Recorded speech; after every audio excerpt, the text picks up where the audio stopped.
Doc, how's it going? I'm good, man. Good? Always a pleasure to see you. Indeed, indeed, indeed. It has certainly been a different world for entertainers the last 18 months, couple of years. And so how have you had to deal with it? Well, like everybody else, one day at a time. And my faith is what's kept me going, man. I mean, people are like, what's next? I'm like, you tell me.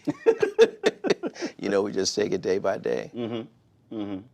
And because one of the things that is interesting, I've interviewed numerous entertainers, especially folks who are singers, and you feed off of the energy of the crowd. People ask me the same thing.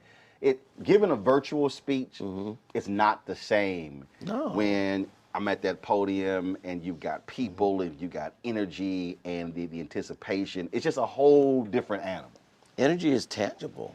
It's when you don't do it, you don't realize how much, but it's tangible. Like when I'm on stage in certain places, you can actually feel the love, the energy coming back to you. So it's tough. One of the hardest things is making an album, but making it feel good in the studio. When it's just you and a mic, and no lights, and no wardrobe, and no crowd. That's an art form. And it is. I can't tell you how many, it's very interesting. I was listening to, I listened to several Jill Scott records. And I liked them. But it wasn't until she performed at Essence and I heard the live version. It's just like when Fantasia won American Idol, the song that put her over the top. I have that one, and I snatched it off of television. Then I have the studio version. It's hard. It's just a whole different feeling, whole different vibe, which I think is part of the reason why there's so many gospel albums are live. Because you capture the spirit, and that's Mr. Martin. It used to be my daddy. I'm rolling. Okay, just respect. Back in the day, like the Love Alive album, Walter Hawkins, Chains. That song is like 12 minutes long, and they would play the whole song. And you felt like you had church, but now you better do it in 3 minutes or you're not gonna get played. That's interesting because that was a song that the Salem Baptist Church Choir Chicago did. It's like a 13-minute song. Oh yeah. And man, and so when you play it's like it builds and builds. And you're in the experience. Yes, Otis Clay has a song called Precious Precious, live in Tokyo. Okay. And there's a 6.5-minute organ solo by Charles Rogers. Okay, wow. Bruh, and again, you take that, and then, or you take that Sam Cooke live at the Harlem Square Club, and you listen to him bringing it home to me, and Somebody Have Mercy. Yeah. Totally different feeling and sound. I mean, you in the car, you just, I mean, that's why I can't really say it because since we in a church, but I have these, I call it these songs. What songs for you, whether they're gospel, whether they're R&B, whether they're whatever, that when it comes on, that's to make you just oh yeah, it just hits you. There's a lot of them. There's a lot, and I was talking to someone the other day. I was hearing the song "Stand" by Donnie McClurkin. That song just has God's hand on it. It's something about that song, like it just does it. And there's so many songs like that. But as to back to your point, it's such a difference with no audience. I mean, I hate it, honestly. I don't like it, but I thank God for it. Right. And the medium of television allows us to still have church. I've not missed one Sunday at my church, but because of on camera. But this coming up is going to be our first Sunday with people in the audience. Yeah. So. Okay, so you said Stand. I love that song. Give me a few others that, again, when it comes on, I don't care what mood you in. I don't care where you are. You could be on a plane. Well, believe it or not, somewhere, and when it hit, man, you just like, I don't care what y'all think. Yeah. I'm just about to go. Believe it or not, because I'm a gospel singer, but Ella Fitzgerald is like, hands down, the greatest singer of all time. Really? To me. So whenever I'm anywhere and I hear her voice, I'm like, that's Ella. She's phenomenal. She's perfect.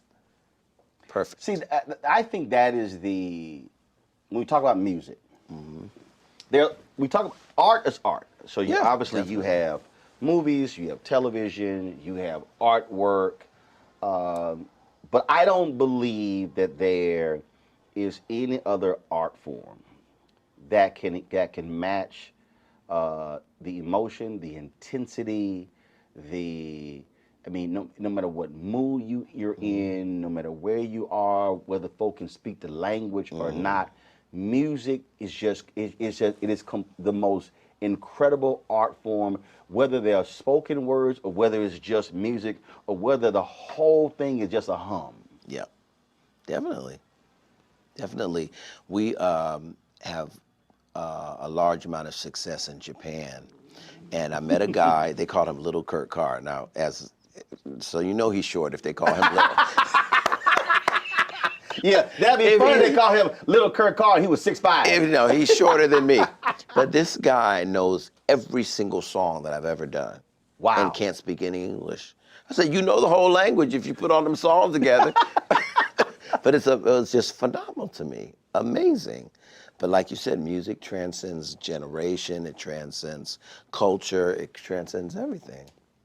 We were talking about Nigeria and gospel. Yeah. When I was in Ghana in 2008, I've been to a whole lot of Holy Ghost filled church experiences in the United States. Yeah. But bruh, They put us to shame. I'll never forget Mr. Martin. We were in Nigeria for this thing called the Experience. It was 200,000 people. And it wasn't a rainstorm, it was a typhoon. A typhoon, literally, like rain I've never seen before. It was me, Donnie McClurkin, and Mary Mary, and Ty Tribbett. It was like 8 different artists. And the power went out. And they stood there in a typhoon. How great is our God? See, it was the most humbling thing I've ever seen in my life. So no one could perform. None of us could perform. I think Fred sang early because he had to leave and he was able to perform, but nobody, it rained for hours and they stood there. Didn't move, didn't leave. No, and at the very end, they had like I guess an emergency generator light that would, all of the artists at least go out on the stage to let them know that you are here. Right. And I was standing next to Erica and Tina, Mary Mary, and their hair was like matted to their face because it was that wet. And right. They were like, Kurt, have you ever seen anything like this? So, because you know, had that been America, we'd have been at home. Oh no, it would have shut down. They would have been shut down. So rain comes in, and the crowd just sang. They did not. They just sang. They just started singing hymns to God and just worshiping God. And they're not worshiping Him for a new car, or a nice house, or designer clothes. They're worshiping Him because He's God, and it's humbling when you go to Africa, man. Yeah, that's a heart of worship. Wait a minute, you said it was called the Experience. It was an experience. That for was us, an experience for us. None of us sung a note, but it was something I'll never, ever, ever, ever, ever forget. See, that's sort of. I was at what church was I at? It was a church I was at, and the pastor ended up. The choir was so lit. Mm-hmm. They were so on fire that. He never preached a sermon. It literally transitioned from praise and worship, and the experience just continued for the next hour. Mm-hmm. And he talked, and they sang, and it was just unbelievable. It happens. And the reason I want to ask that because you led the choir Fountain of Praise in Houston, and there are a lot of folk. There are a lot of preachers who are like, look, okay, enough, I got to do my thing. Right. But then there are others who understand you allow the Spirit to move, you allow God to move, and if it's flowing, it's flowing. And if the agenda gets changed, it gets changed. But that's when you're in tune with the room and the people in the room. Yeah. Well, I got my start when I was 20 years old. I was music director for James Cleveland. So a lot of people don't know that, but I learned about how to watch the mood in a room and to flow with the spirit. He was a very spontaneous man. Most of the hits that he made were things that just kind of happened. Not planned, all no, organic. just like he would say, high blood, low blood, no blood at all. Like he just had the quickest wit. And I learned a lot of that from him. And then before I came to Houston, I was music director at West Angeles Church in Los Angeles with Bishop Charles Blake. And that's where the Black praise and worship movement started at his church. And so I've learned to just kind of go with the flow. Define that. What is the Black praise and worship Well, movement? before praise and worship started, we had what was called devotion. Where a deacon would get up, oh, I love the Lord, he heard my cry. Well, stuff like that. Or, have you tried Jesus? He's all right. Patrick Henderson, at the leading of Bishop Blake, Patrick Henderson was the minister of music at West Angeles. He and a lady named Judy McAllister came together and took songs that they got from Oral Roberts University, a more Caucasian experience, and they took those songs and blackified them. They put some Lowry salt on them, some onion powder. They put some Tony Chachere's Creole seasoning on it. Chachere's, yeah, and Lowry salt. And the first time, I'll never forget, at West Angeles, which is a Church of God in Christ, Judy got up and said, as the deer panteth for the water, so my soul longeth I. The people was looking like throwing rotten egg like the Apollo, literally. And we just kept doing it and kept doing it and kept doing it. And now it's like you can't get away from praise and worship. Well, the thing is, look, I was born and raised Catholic. Okay. And the decision to found the church was in my grandparents' living room. And the reality is, our culture is different. How we walk and how we talk and how we act. To your point, what we retained from the motherland, the beat, the dancing, or as preachers would say, that itching foot of ours, and that to me is something that we should never apologize for. That is what makes us unique and distinct. It is. You cannot have a worship experience in Africa without them dancing. And not just dancing. It's flags. The oldest mother. It's whistles. The oldest mother in the church will be dropping it like it's hot. Just like there's no insecurity about movement. Uninhibited. And no, right. Ain't nobody sweat. Well, what so and so think? They like, look, I ain't here for you. And the men out worship the women. Oh yes. It's almost shameful for a woman in Africa, for a woman to praise God as hard as a man. But here, men have different, refinement and everything with regard to worshiping God. But it all comes from the motherland. It does. It does. You mentioned Japan, and it's amazing that a lot of blues artists and soul artists talk about again how black music, if you will, they love it, how it just how other people receive it. What has there been a particular place other than Japan that shocked you in your travels when you went, oh y'all get down with all stuff like this? Not really shocked me that they accept what we do, but a lot of certain countries in Europe, we do a lot of tours in Europe where they would know like the BBB song on a record, not the A songs. They knew, one time we did this fabulous opera house in Italy, and they held up this song. They had posters like, please sing. I was like, oh my God, we've never sung that song before after the record. So here's like, here's a standard playlist. We know what the hits are. No, after I had a song. They go deep. My song, We Lift Our Hands in the Sanctuary, went platinum and made me from being a black artist to being a world artist. Right. And I started opening my thinking to like, it's a whole big world. I toured after James Cleveland passed, I worked with Andre Crouch for like 2 years, which opened my thinking because he stayed in Europe. James Cleveland hated Europe. He liked collard greens and cornbread.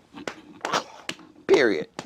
Andre Crouch wanted frog raw and, pheasant in Europe and all that. And so going to that realm with Andre, I was like, whoa, it's a big world.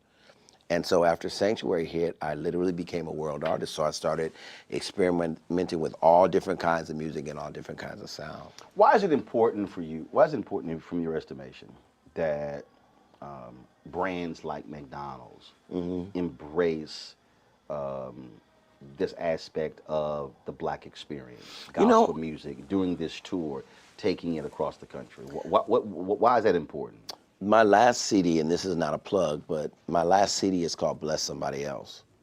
And I did a song with Yolanda and Mary and Smokey and Fred Hammond and John Key and Kiki Wyatt and Faith Evans, like 16 artists came together to do this song about when I'm blessed, I have to bless somebody else. And I think McDonald's, they're putting their money where their mouth is.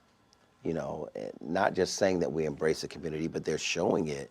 Gospel music, and in particular, is like a staple in the Black experience. And it's a way to ensure that we can all come together, all kinds of people. I've done the tour several times, and it's amazing to see sometimes when we were in certain cities, people would come 2 hours early, standing outside waiting to get in.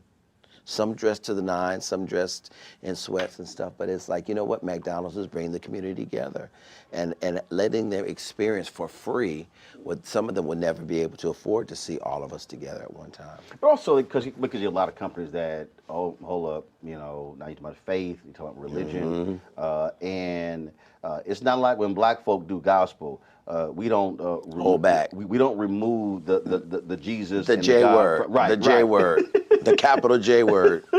Yeah, and that's really, really commendable that they allow us to be who we are. Speaking of who we are, is there? So I love asking this question because you never know what the response is. Is there something or someone that you would love to do something musically with? Does not have to be a gospel artist. That you just really like, man, I would love to do something with this person. I really want to produce Donnie McClurkin next. And we always talk about it. I just feel like my songs have the kind of majesty that his voice carries. I've worked with a lot of people because of my involvement at West Angeles. So I've worked with a lot of celebrities, a lot of things that I'm on that you might not know about. Such as? Well, I've worked with Stevie Okay. and Gladys, and actually have a publishing credit with Stevie Wonder, which is like nobody does.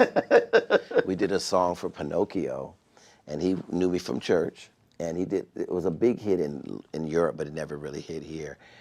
And it was a song called Hold On to Your Dream, and I dared to say, I got an idea for the hook. And he was like, oh my God, I love it. So that was an honor. I would love, It's got to be somebody. I'm trying to think. Got to be somebody where you Michael like. Jackson, too late. Well, yeah, too late.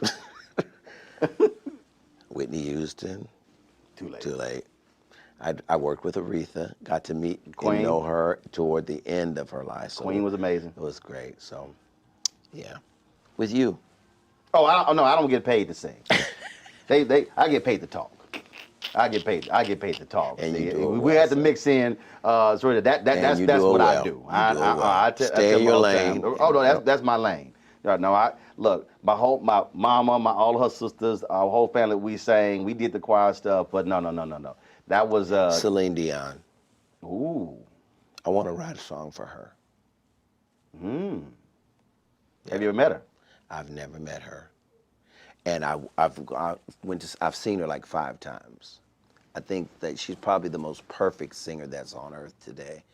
Not soulful. I'm not comparing her to anybody else, but as far as the instrument is perfect. So she has a black background singer, right? So I was like, everybody black pretty much knows who I am, right? So I walked up and he said, "Hello, I am from France." So he didn't know me. So I've never met her yet. All right, so we gotta figure out. So you never met her.